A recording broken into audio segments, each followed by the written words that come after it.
Nah, kalau saya memang di lapangan keras, tapi kalau di luar lapangan saya ya friendly kok. Saya orangnya supel, kemudian saya juga suka bercanda dan saya suka ngobrol gitu. Yang penting harus tahu tempat dan waktu, kapan waktunya serius, kapan waktunya bercanda.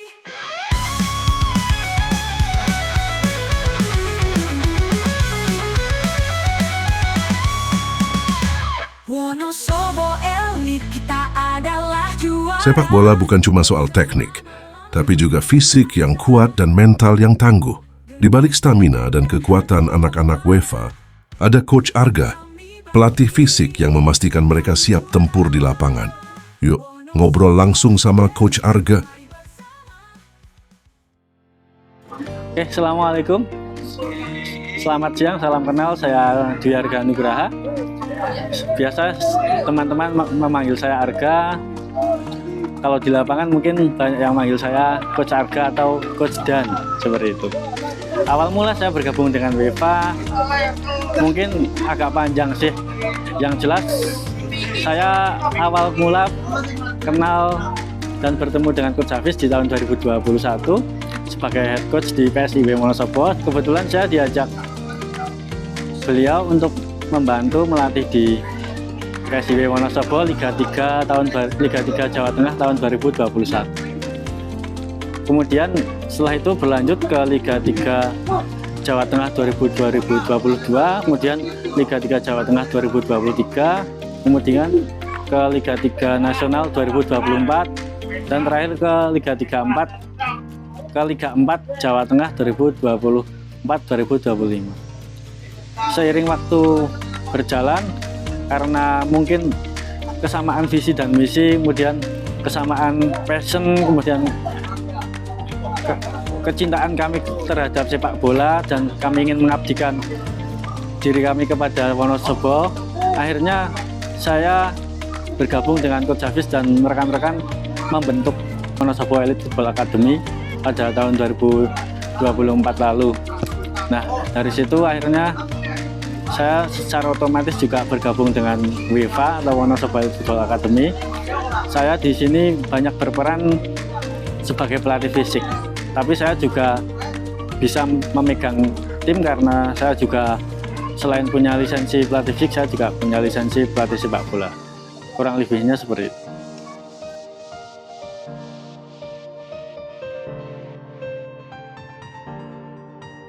Baik, pada dasarnya fisik merupakan komponen utama maupun komponen penting dalam setiap olahraga ya. Karena setiap program latihan selain fisik juga ada taktik, teknik, kemudian mental, seperti itu, kemudian kekuatan. Nah, fisik merupakan bagian dari komponen utama dari aspek-aspek tersebut. Nah, maka dari itu untuk menciptakan performa atau menghasilkan performa yang baik, fisik perlu dilatih. Peran saya di UEFA sendiri berusaha untuk membangun fisik anak-anak supaya lebih baik dari sebelumnya, kemudian bisa meningkatkan atau membuat fisik anak-anak menjadi lebih berkembang seperti itu.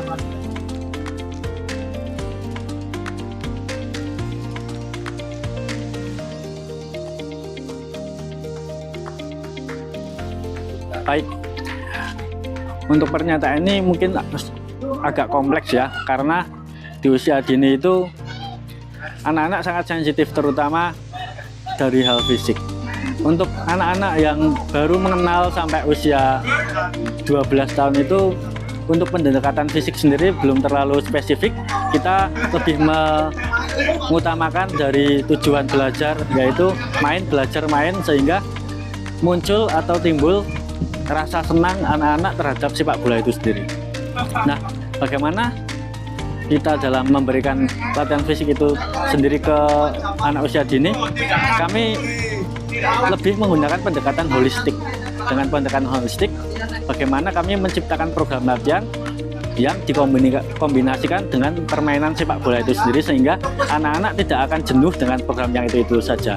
Kemudian, seiring bertambahnya usia, untuk latihan fisik sendiri jadi lebih spesifik. Selain metode holistik, kami juga juga menerapkan metode isolasi.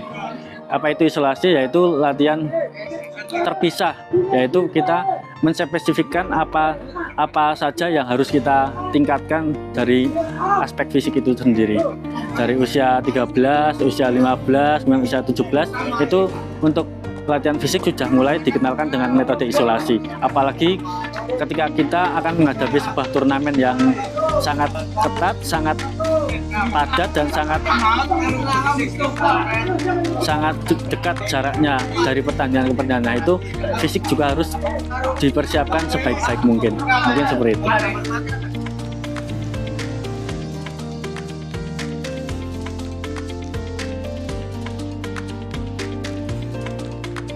Baik, dalam melatih fisik anak itu tidak semua sesi atau tidak setiap sesi kita harus dikasih latihan fisik. Untuk latihan fisik sendiri, intensitasnya disesuaikan dengan program latihan yang kita buat.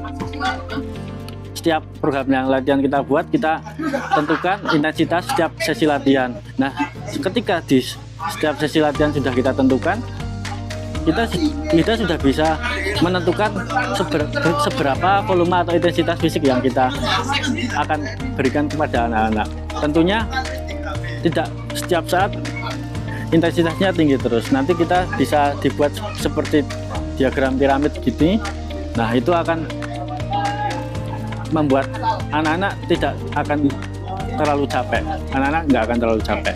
Nah, kemudian selain itu kita juga kombinasikan fisik seperti tadi yang saya sampaikan dengan metode holistik supaya anak-anak tidak terlalu jenuh dengan latihan fisik yang itu saja atau latihan fisik yang terlalu spesifik, mungkin seperti itu.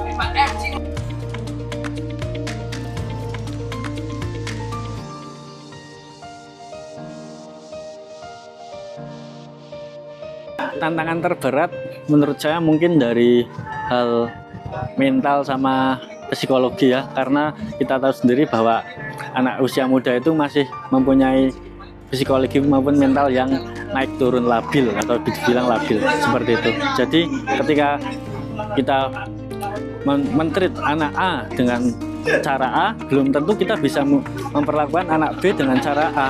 Makanya bagaimana kita memposisikan, selain sebagai seorang pelatih, kita bisa memposisikan diri sebagai kakak atau orang tua bagi mereka. Jadi selain kita melatih, kita juga harus bisa mengayomi atau istilahnya dalam bahasa Jawa ngemong gitu, supaya anak-anak moodnya bisa selalu bagus dan bisa selalu siap dalam menerima program latihan.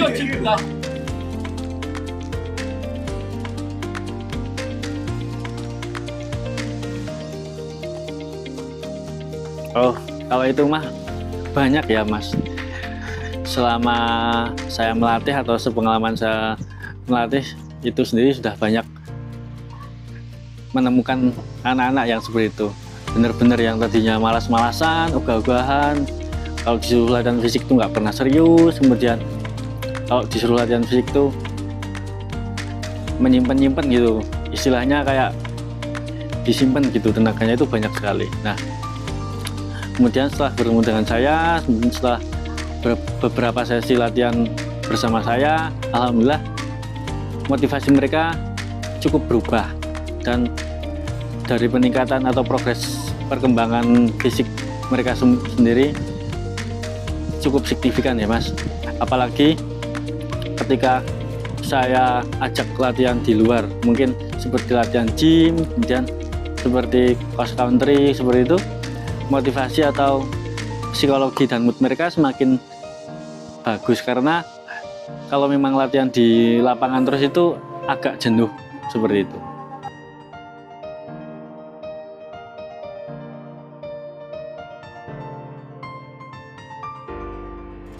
Kalau yang cukup dibenci sih ada ya Mas, misal ya latihan daya tahan atau endurance, kemudian latihan kekuatan atau strength. Nah, itu banyak, rata-rata anak tuh pada kayak menghindari sih, nggak, cuma kayak agak tertekan gitu, agak under pressure gitu. Nah, kalau misal kita latihan daya tahan itu bener-bener energi kita terkuras, kemudian dari nafas saja kita udah pasti terengah-engah ya. Kemudian kalau latihan kekuatan toes ring sendiri, yang jelas mereka takut pada kena DOMS atau istilah Jawanya itu jarem seperti itu. Nah, kalau udah jarem gitu kan pasti kan badannya nggak enak, sakit-sakit gitu. Nah, kalau dari saya, kalau ngemasnya itu mungkin bukan ke menyenangkan ya, cuma lebih ke memotivasi saja. Mungkin kayak saya lebih banyak memberikan contoh dari tokoh-tokoh yang mungkin punya fisik yang prima, fisik yang bagus, kemudian bisa jadi motivasi bagi mereka. Kemudian saya tipikal pelatih yang keras ya, jadi setiap saya memberikan materi atau saya memberikan program latihan, saya selalu ya nggak selalu teriak-teriak, cuma saya dikenal pelatih yang keras. Jadi anak sudah ciut dulu kalau melihat saya, jadi mereka dalam melakukan latihan pasti akan lebih serius. Alhamdulillah sih dengan karakter saya yang keras, mereka tidak kapok ya, mereka ya tetap latihan, tetap serius, kemudian mereka tetap ya seperti biasa. Karena kalau saya memang di lapangan keras, tapi kalau di luar lapangan saya ya friendly kok. Saya orangnya supel, kemudian saya juga suka bercanda dan saya suka ngobrol gitu. Yang penting harus tahu tempat dan waktu, kapan waktunya serius, kapan waktunya bercanda gitu.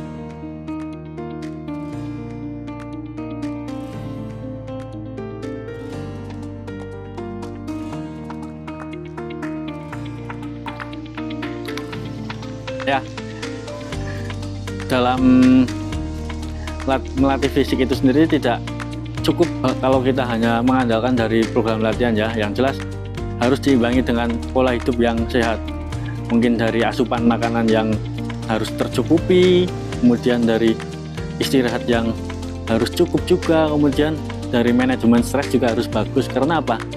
Kalau dengan aspek tadi, kalau memang tidak bisa terpenuhi, nanti perkembangan latihan yang kita lakukan kurang signifikan, Mas. Jadi saya berpesan, saya selalu memberikan pesan kepada anak-anak bahwa selain kita latihan ya kita harus menjaga apa yang kita makan, kemudian kita harus mencukupi nutrisi asupan yang perlu kita konsumsi, kemudian kita harus menjaga pola hidup, kapan kita tidur, kapan kita bangun, kemudian yang jelas juga secara psikologi kita manajemen stresnya mungkin kita harus imbangi dengan ibadah yang rajin seperti itu.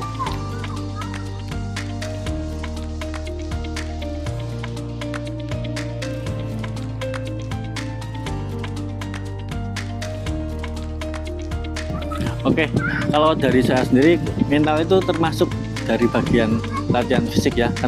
Karena apa? Latihan fisik itu tidak mudah, Mas. Latihan fisik itu sangat berat. Bagaimana kita bisa menyelesaikan materi atau latihan yang diberikan oleh pelatih kepada kita? Yang jelas, kita harus terbiasa dengan intensitas atau dengan latihan tersebut. Ketika kita sudah terbiasa dengan latihan dengan intensitas tersebut, secara tidak langsung mental kita akan terbentuk. Mental kita yang tadinya kurang, kemudian sedikit demi sedikit akan bertambah lebih baik. Nah, bagaimana cara kita melatih mental kita agar kita bisa menjadi mental yang mental juara ya? Mungkin namanya mental juara itu pasti berkaitan dengan yang namanya kerja keras. Tidak ada yang namanya orang mau juara itu tanpa kerja keras. Nah, selain kerja keras, kita juga harus punya jiwa yang tahan banting atau tidak mudah putus asa. Nah, kalau kita sudah punya kedua hal tersebut, secara mentalitas bisa dikatakan mental kita cukup kuat dan mental kita cukup untuk menggapai apa yang ingin kita raih. Nah, juara itu pasti dibutuhkan kerja keras, tekad yang kuat, kemudian keinginan yang besar. Nah, dari tiga itu bagian dari mental. Ketika kamu sudah bisa melakukan hal tersebut, secara nggak langsung mental juara akan tumbuh di dalam diri kita. Kurang lebihnya seperti itu.